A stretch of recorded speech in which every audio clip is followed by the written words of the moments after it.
서울에서 직장 다니는 분이 공주에 내려와서 주말마다 블루베리 농사를 지었거든요. 농민 자격도 있었고요. 농사 수익도 한 2천만 원 정도 됐습니다. 팔았는데요. 사업용으로 인정을 받았을까요? 비사업용으로 인정받았을까요? 정답은 토지를 양도했을 때 10% 중과가 안 되기 위해서는 토지를 사업용 토지로 만들어야 되거든요. 오늘은 사업용 토지로 만드는 방법 여러분에게 안내하도록 하겠습니다. 서울에서 직장 다니는 분이 공주에 내려와서 주말마다 100일 정도죠. 블루베리 농사를 지었거든요. 300평 이상이니까 농민 자격도 있었고요. 열심히 농사를 지어가지고 농사 수익도 한 2천만 원 정도 됐습니다. 3년 이후에 팔았는데요. 사업용으로 인정을 받았을까요? 비사업용으로 인정받았을까요? 정답은 비사업용으로 중과가 됐습니다. 자, 그 이유를 말씀드리도록 하겠습니다. 농지가 사업용이 되기 위해서는 4가지 조건을 충족해야 됩니다. 사업소득이 너무 많으면 안 되고요. 지역 조건이 맞아야 되고, 제촌기간, 자경기간 4가지가 양도소득세에서 사업용으로 인정받는 기준에 맞아야만이 가능합니다. 기준에 대해서 자세히 말씀드리겠습니다. 4가지 중에 한 가지만 안 돼도 비사업용으로 인정받습니다. 그러니까 전부 다 돼야 되는 겁니다. 지역 조건부터 말씀드릴게요. 농지가 사업용으로 인정받기 위해서는 도시지역에 있는 농지는 안 된다. 하지만 도시지역에도 녹지지역이나 개발제한구역이 있는 농지들은 아직 도시화되지 않았기 때문에 사업용으로 인정이 됩니다. 주거지역, 상업지역, 공업지역에 있는 농지는 무조건 비사업용입니다. 사례를 보여드릴게요. 네이버에서 토지 이름을 치시고요. 주소를 쳐 넣으시면요. 용도 지역을 알 수가 있습니다. 지번, 지목, 면적, 개별공시지가, 그 다음에 나오는 게 아주 중요합니다. 이 네모 박스인데요. 국토의 계획 및 이용에 관한 법률에 보면 용도 지역이 나옵니다. 여기에 도시지역 나오고요. 주거지역인지, 상업지역인지, 공업지역인지, 녹지지역인지 나옵니다. 이 토지는 보면 자연 녹지지역이잖아요. 농지지만 사업용 토지로 인정받을 수 있다. 이렇게 생각하시면 됩니다. 혹시 여기에 주거지역, 상업지역, 공업지역이 쓰여 있으면 농지라도 사업용으로 인정을 받지 못한다. 이렇게 생각하면 되겠습니다. 다른 법령 등에 따른 지구지역 여기 보면요. 개발제한구역이 있잖아요. 개발제한구역이 있으면 여기도 사업용으로 인정받을 수가 있습니다. 그런데 주거지역이면서 개발제한구역이다. 이건 안 되겠죠. 근데 그런 거는 없습니다. 그래서 녹지지역이고 개발제한구역이잖아요. 그렇기 때문에 도시지역 안에 있지만 아직 도시화되지 않은 농지이기 때문에 사업용으로 인정을 받는다. 이렇게 생각하면 되겠습니다. 신도시가 개발이 된 이후에 도시지역이 편입이 되는데요. 도시지역이라도 3년이 지나지 않은 신도시 안에 있는 농지는 주거지역이라도 사업용으로 가능하다. 이렇게 생각하면 되겠습니다. 자, 소득 조건은 3,700만 원의 기준입니다. 급여소득과 기타 소득을 합쳐서 3,700만 원 이상이면 제촌자격 하더라도 무조건 비사업용이다. 이 소득에는 농업에 관련 소득과 부동산 임대업에 관한 소득은 빼준다. 그래서 소득이 너무 높은 분들은 농사를 같이 지을 수 없다고 판단하는 거죠. 여러 가지로 소득을 낼 수가 있는데 이 부분도 약간 개선이 필요하지 않나 생각이 듭니다. 민원을 제기 많이 해주시기 바라겠습니다. 제촌기간과 작용기간이 필요합니다. 제촌부터 말씀드릴게요.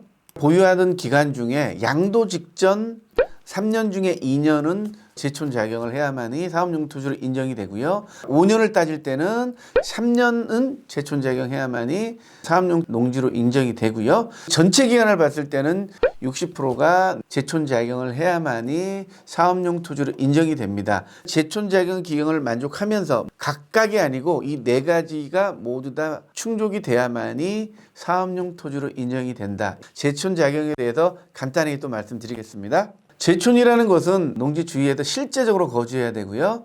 연접 시군구나 직선거리로 30km 둘 중에 하나 충족을 하면 되는데요. 주소만 옮겨놓는 게 아니고 사실적 거주를 해야 됩니다. 사실적 거주는 인근 주민의 진술도 확보를 하고요. 실제로 내가 사용한 전기세, 병원 이용 내역이라든지 재산세 거주서, 주소만 놓은 게 아니고 사람이 거주할 수 있는 곳인지도 세무조사가 나오면 판단하니까요. 사실상 거주를 의미한다. 이렇게 생각하시면 되겠습니다. 작용이라는 거는요. 농지법상 자기 노동력의 2분의 1 이상을 사용하는 것을 작용이라고 하거든요.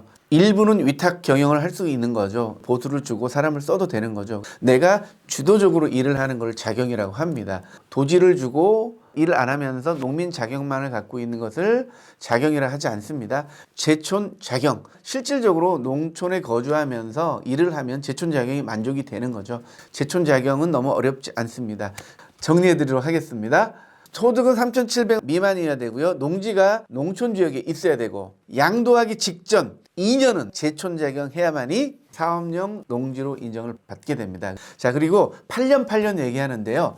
제촌자경에서 8년을 하면은 1년에서 5년 사이에 매도할 때에 최대한 2억까지 세금을 감면해 주는 겁니다. 만약에 양도소득세가 3억이 나왔다. 그러면 1억만 낼 수 있는 특혜가 있는 거죠. 사업용 토지와 8년 자경은 틀린 겁니다.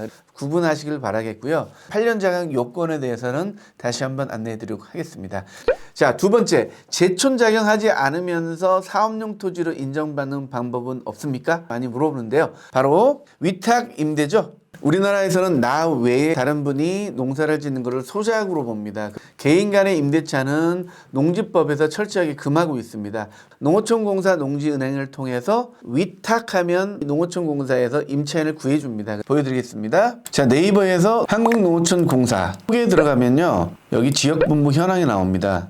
전국에 다 있기 때문에 전화를 하셔가지고 내 토지를 임차인을 구한다 얘기하면 되고요. 온라인으로 하면 농지은행에 농지 내놓기가 있죠. 농지를 여기다 내놓으면은 임차인을 구해주는 형태입니다. 중개사를 통해서 매도 매수인을 찾듯이 농어촌공사에서 소작 제도를 금지한다는 명목하에 본인들이 중개를 해주고 있습니다. 농어촌공사를 통해서 위탁 임대 8년 이상을 하게 되면 자경하지 않아도 제촌하지 않아도 사업용 토지로 인정이 됩니다. 위탁 경영을 하게 되면 사업용 토지로 인정이 된다 말씀드릴 수 있습니다. 마지막 방법은요, 전용해서 사업용으로 사용하는 방법이죠. 야영장이나 주차장, 상가 등으로 전용을 해서 2년 이상 사업을 하게 되면은 사업용으로 인정이 되게 됩니다.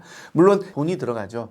양도할 때 땅의 가치를 높이기 위해서 쓴 금액들은 공제할 수가 있습니다. 계산을 해보시고요. 10% 중과받는 게 낫나, 사업용으로 만들어서 파는 게 더 이득인가 계산을 해봐가지고 판단을 해야 될 것 같습니다. 토지를 양도할 때 10% 중과받지 않는 사업용 토지 만드는 방법에 대해서 말씀드렸습니다. 궁금한 게 있으면요, 댓글 달아주시면 담당 세무사를 통해서 자세히 안내해 드리도록 하겠습니다. 3월 달에는요, 전문 세무사님을 모셔가지고요, 대담하는 자리를 갖도록 하겠습니다. 토지의 수익률은 양도세를 낸 다음에 수익률이 진짜 수익률이기 때문에 세금에 대해서 잘 알아야 되거든요. 자, 오늘 영상이 도움이 되셨다면 구독, 좋아요 부탁드리겠습니다. 더 좋은 영상으로 또 찾아뵙겠습니다. 감사합니다.